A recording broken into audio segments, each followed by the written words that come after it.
Evie? Evie, it's burning! What do you see, Jane? Tell us. We can't get out. We're locked in. Who? Who's locked in?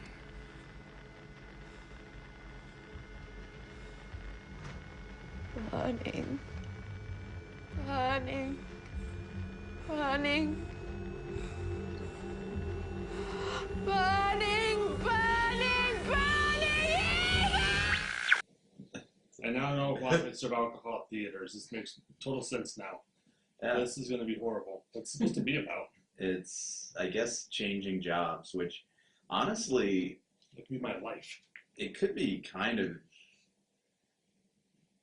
Right director, right script, right star. It could be entertaining. They're going to get that Russian girl from, it's like, I think she's in real life Barbie that paints herself up as the really skinny waist, that little weird, creepy thing that eats air. Oh, she is horrific. I I can't think. Who would I cast in that? Barbie. Yeah. There you go. That would be kind of amazing if it was just stop motion and like everybody else is a real life actor. That may actually be worth watching then. With enough alcohol to go with Jeez, I have no idea. Scarlett Johansson? Be bearable then. She'd look weird blonde. Mm-hmm. I don't know. Yeah. So we saw The Quiet Ones. Brian, by the way. And Kris. And it was only frightening in the sense that we actually had to pay to get in to see it. Yeah, this is... I have seen hundreds of movies, and this might be the worst movie I've ever seen. Yeah. Basically, it's about this girl who, according to this professor at Oxford, who's played by the actor that does Professor Moriarty, the Robert Downey Jr. Sherlock Holmes movies, he thinks that she has like a psychological power to manifest, her psychic powers into moving things around, so telekinesis and all the typical mumbo jumbo. Basically, he thinks she's psychotic, and he thinks he can cure her by transferring the psychosis into a doll. And so the help is two assistants and the photographer. They get kicked out of Oxford, go to this creepy house in the Nowheresville, because what you have to do in scary movies is go to an abandoned house, which I like how the house had just like garbage all over the place, like in the stairwell and everything. They could better clean up before they get haunted. Now, they just make the house a total dump and proceed to run experiments on this girl and... You basically torture her. Yeah. They don't let her sleep. Wait. Oh, that song that they kept playing, that Come On Feel the Noise? Yeah. What, am I wrong, or is that Quiet Riot? That's Quiet Riot. That's, yeah. It's the Quiet Ones, and they kept playing Quiet Riot over and over again. Yeah. Yeah. They used the title in the movie once. Yeah, they never explain what it means, though. Yeah, the entire movie I was sitting there just, why is this called The Quiet Ones? And then someone approaches the main character and says, like, oh, you people never talk about what you're doing. You're one of the quiet ones. Yeah, and that's the movie. It was... I've seen a lot of scary movies, and there's some really good scary movies out there. This is not one of those scary movies. Honestly, the only frightening thing about this was the price I paid for my frozen Coke in ratio to the size of the frozen Coke. The characters, you do not feel any attention to any of the characters. You can almost sense the scary scenes before it happens, and none of them are that scary. That's the horrible thing about it. You don't even want to jump in your seat when the music blares at you, you hear a scratching noise or something. It's never, really that creepy at all. There's one point in time when the power goes out and you walk in the house in the dark, and only the cameraman has a flashlight. No one else has a flashlight with them. And they're all tripping over everything in the dark. And it's just sort of like, this is what I do at my house when I'm trying to go get some water in the middle of the night. It's not scary. It's just, peculiar. And it's like you'd think they'd have taken some flashlights with them besides just the one. And I don't know, the characters don't make you like them at all. You don't really feel sorry for the girl. She's just sort of like odd. I don't know. She's like English Christina Ricci. Yeah. She looked a lot like her. She did. It was weird. And They kept leaving the camera guy along as and the thing, the movie first starts. The professor tells the camera guy, don't talk to her, don't look her in the eye.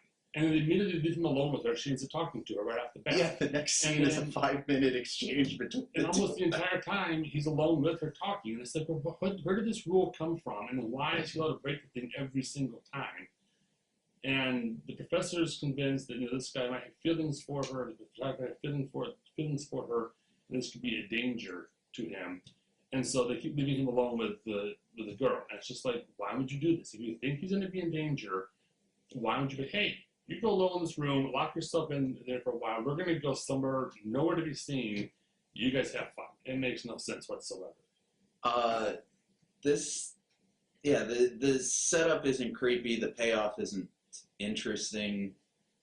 The only scares in the movie were jump scares, and one of the jump scares was literally a guy jumping out and yelling "boo." Yeah. I'm not kidding. I thought I knew what was going to happen. I thought I knew what the big ending was going to be. Mm-hmm. I thought that the cameraman was that kid from the experiments, mm-hmm. and that it was going to be he was the one doing the psychic stuff, not the girl. Mm-hmm. And then, nope, she's just possessed by a demon. Yeah. It's just, everything was so wrong. The effects were the worst I've ever seen. There's a hodgepodge of a regular movie where you're watching the professional actual camera crew filming scenes, and then interspliced with the guy's huge 1970s portable camera. So it kept going back and forth between those two things, which sort of killed the effect of both. And Found footage got scary. Found footage is the easiest thing in the world to do. You just give an actor a camera and tell them to shoot. Mm-hmm. They screw that up. They intercut different shots like it's professionally edited, while keeping the sound, the dialogue, even over all of it. Yeah. So I don't even know how you do that without a separate audio track. Mm-hmm. The pacing was so weird because it was too fast. It didn't give you enough time to digest anything that happened. Mm-hmm. But it was also too slow because the movie dragged like hell. Yeah, I kept finding myself checking my phone to see what time it was, and it wanted to go this thing almost over with. And just when you expect it to get to that really, in movies, it usually gets that crescendo where it's ready to be just nonstop creepy to the very end of the thing. When you think it gets to that part, it doesn't. And it just goes on slow again for another, 15, 20 minutes, and then you have this really tiny grand finale of, it's scary, and then it's over with. And it leaves you not feeling scared, not feeling like the story really explains itself that well. And a lot of things they put in there for effects, it doesn't make any sense at all why it's even in the story. It just was a poorly written, poorly acted, poorly executed film. There's a lot of fire effects in this. Fire plays big in it. And the fire is, I could do it in Adobe After Effects in 20 minutes, and I've never touched the program before. Mm-hmm. It's just so completely unbelievable. And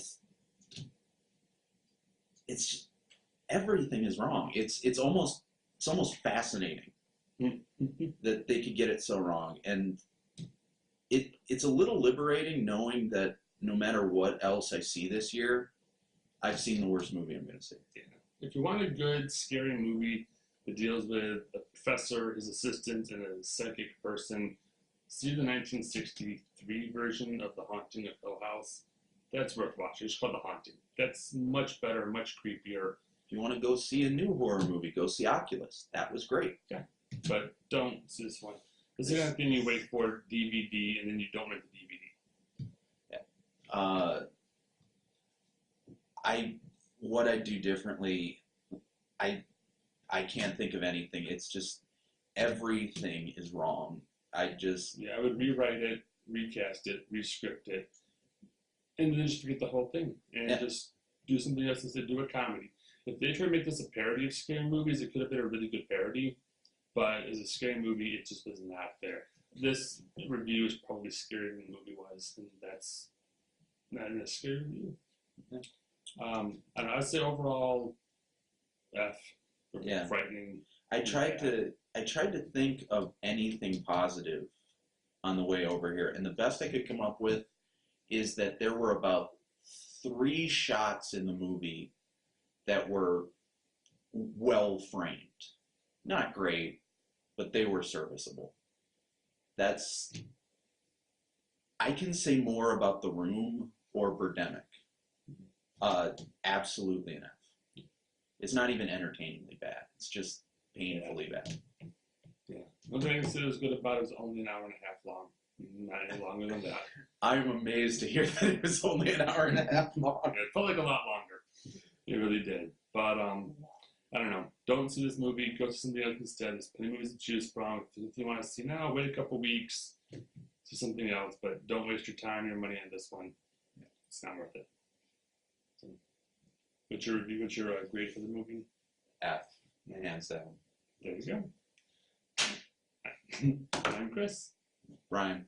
See you next week.